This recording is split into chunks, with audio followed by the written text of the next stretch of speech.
MacGuffin reviews.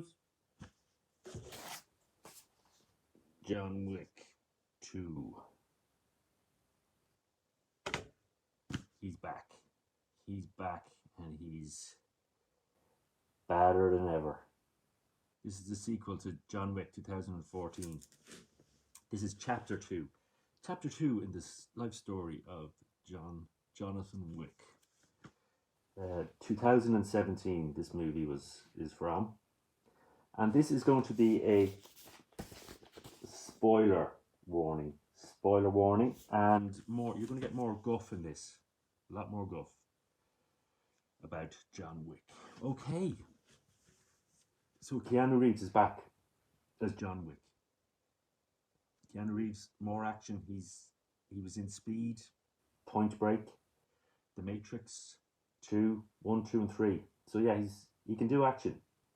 He can do action. He does action in this. He does 95% of the film stunts was done by Keanu. Very impressive. He doesn't mind getting his hands dirty for a role. He sure doesn't.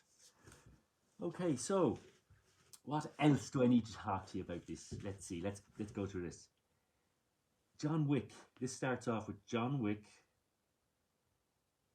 going to get his car back. He wants his car back, and he's getting it back from the brother of the Russian bad guy that was in the first movie. And yeah, he has a bit of trouble getting his car back. He finds out who has his car, and then he goes and gets it back. And yes, action straight into this, straight into more action. We have bloodbath. Keanu is doing what he does best. John Wick is doing what he does best. He's wrestling and gunfighting. He's wrestling and fighting with guns, and he's throwing, but there's a good car chase in this at the start. And motorbike guys should not take on cars. It's a really bad idea.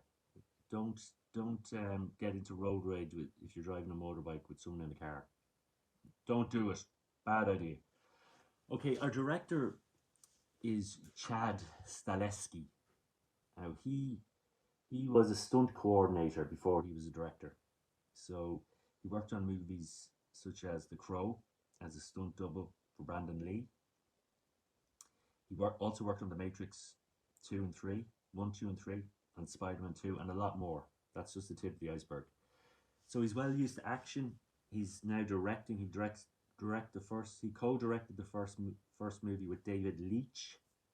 And David Leitch also directed Deadpool 2, Fast and Furious, Hobbs and Shaw, Atomic Blonde, and Bullet Train. So, yeah, these two directors can do action. And, yeah, they do it with such style. They sure do. Okay, so first movie, two directors. This movie, just Chad is back. And, yeah, he does a very good job.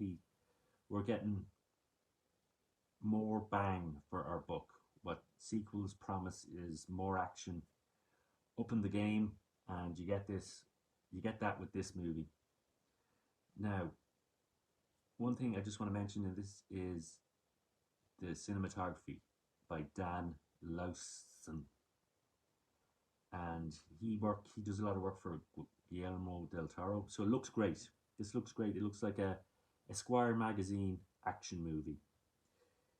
Now, Dan Lawson has also done The Shape of the Water, Nightmare Alley, Crimson Peak, Brotherhood of the Wolf, Mimic, The League of Extraordinary Gentlemen, and Silent Hill.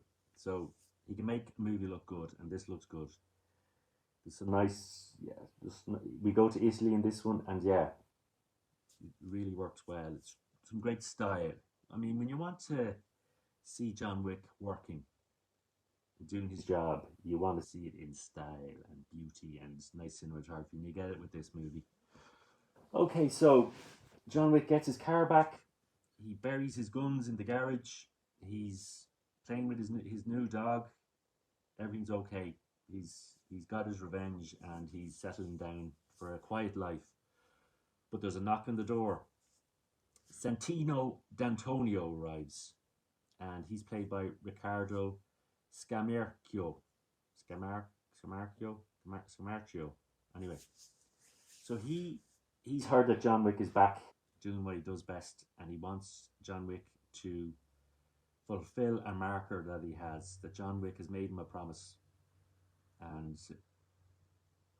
Santino got John that life of, he got him out of the what would you call it? Hold on. The Shadowy International Assassins Guild. He got John out of his job and, you know, retired with Helen, enjoying the quiet life with Helen. And that's why John Wick owes him. And he shows him the marker. He reminds John that he has to fulfill this marker that he has. And John has no choice. He has to do this. He has to do this one last job. And what is the one last job? He has to kill Santino's sister, Gianna. That's her name, Gianna.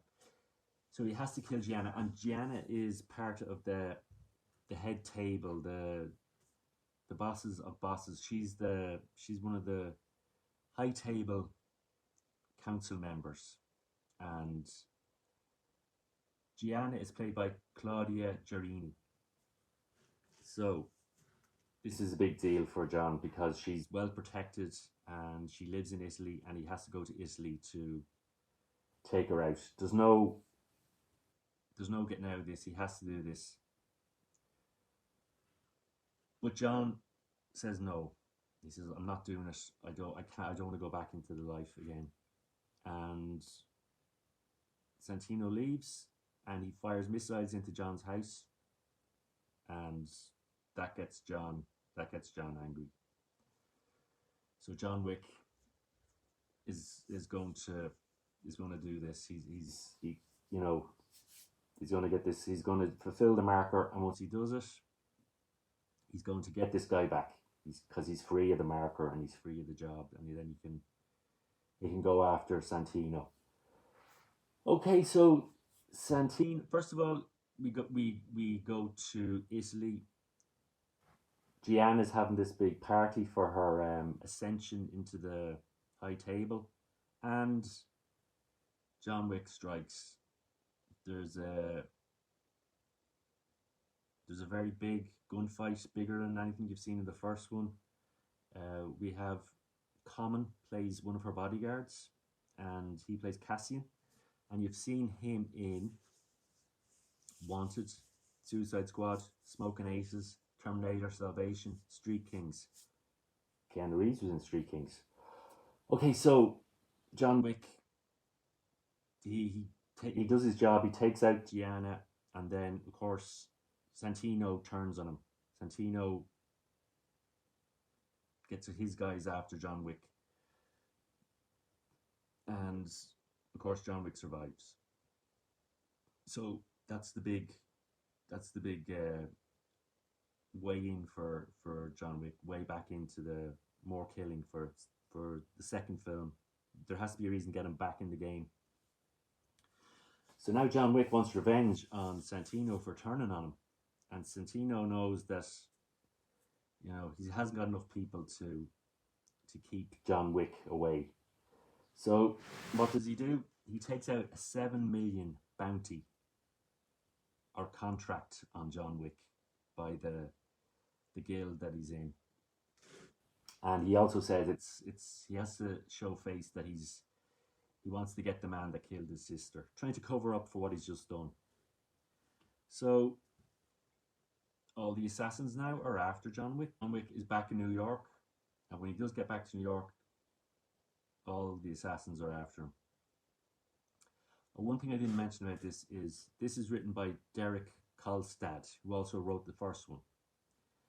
Now, Derek Kolstad also wrote the third movie, and he's also wrote Nobody, Die Hard, The Package, and one in the chamber. Now, the package stars Steve Austin, and this is a bit of trivia for you. Steve Austin is called Tommy Wick in that movie. Tommy Wick. So, good thing that he didn't go with Tommy Wick for this movie. You know, Tommy Wick. Okay, anyway. Yeah, maybe that's John Wick's brother, Tommy Wick. You could have gave Tommy Wick a call and got some help.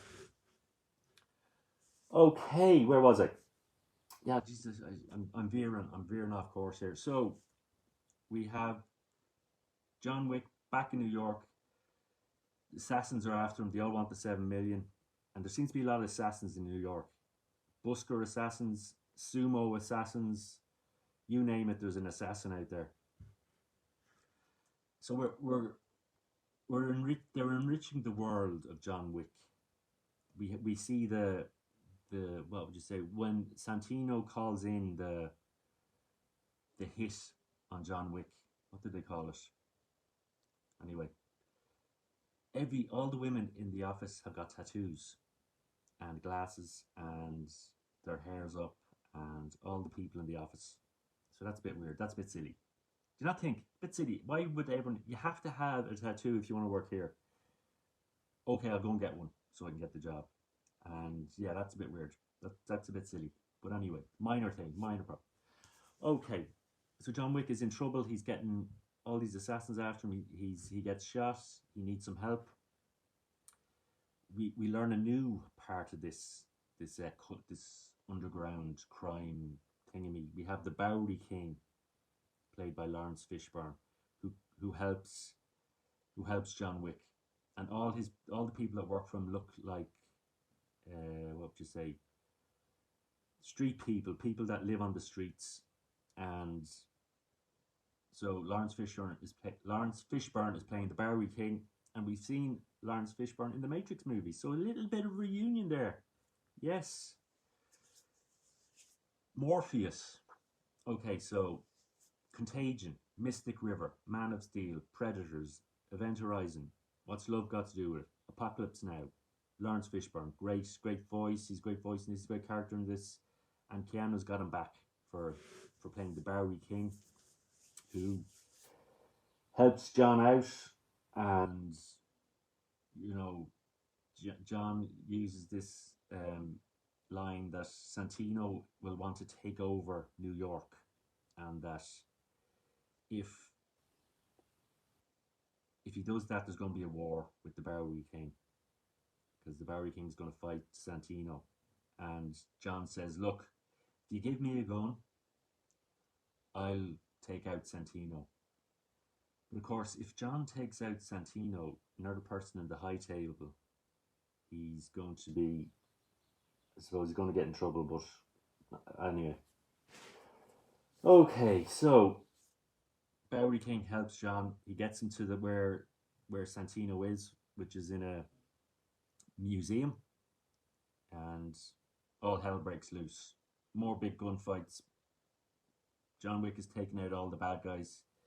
He's taking out all the cool sort of bodyguards that Santino has, including Ruby Rose as Ares. Now, you've seen Ruby Rose in Triple X, Return of Xander Cage, Batwoman, The Meg, Pitch Perfect 3. So she's a cool assassin. So yeah, we have more sort of action scenes in the museum. We have this cool mirrored sort of room that reminds me of Enter the Dragon. It looks like a homage to Enter the Dragon. And yeah, cool fight scene. And yeah, you're definitely getting more of the same from the first movie. More great fights, bigger body count. If you like your violence, movie violence, you like this. And yeah, we have, I forgot to mention, keep an eye out for Franco Nero, who plays Julius, and he's similar to Winston. He'd be the manager of the Italian version of the Continental. And you've seen Franco Nero in Django, Die Hard 2, and Django Unchained. So another cool, sort of legend of the silver screen. And I forgot to mention Ian McShane is back as Winston in the Continental. And you've seen Ian McShane in the first movie, Deadwood, Pirates of the Caribbean on Stranger Tides, and American Gods, and a lot of other things. So yes, we have that's it really. Our bad guy escapes back to the Continental to get onto safe ground, and what does John Wick do? He shoots him. He shoots him in the Continental, breaking one of the golden rules. You don't shoot someone in the Continental. It's safe ground. So that's John Wick in trouble. He's a certain amount of time to leave the city. He can't get help from the usual sources that he has available, and every assassin is out to kill him. So that's how we finish the movie. And something that annoys me is the park scene where there seems to be assassins everywhere. The New York seems to be full of assassins. It's sort of a surreal scene. It takes me out. It took me out of the movie a bit. Yeah, just I liked the more down to earth, realistic first one.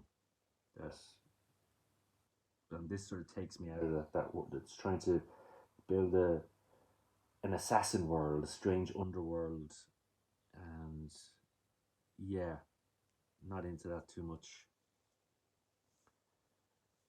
Maybe if it was more subtly done, and not sort of this crazy. There's assassins everywhere, and yeah, there seems to be a lot of assassins around. Okay, so other than that, I think I prefer the first one than this. Yeah, I think so. I'd give this a 3 out of 5. It's definitely on par with the first one. Bigger body count, looks great. You've got the people you liked from the first one back. Lance Riddick is back as well as Sharon. White House Down, The Wire. And yeah, good action movie. Check it out. John Wick Chapter 2. Oh yeah.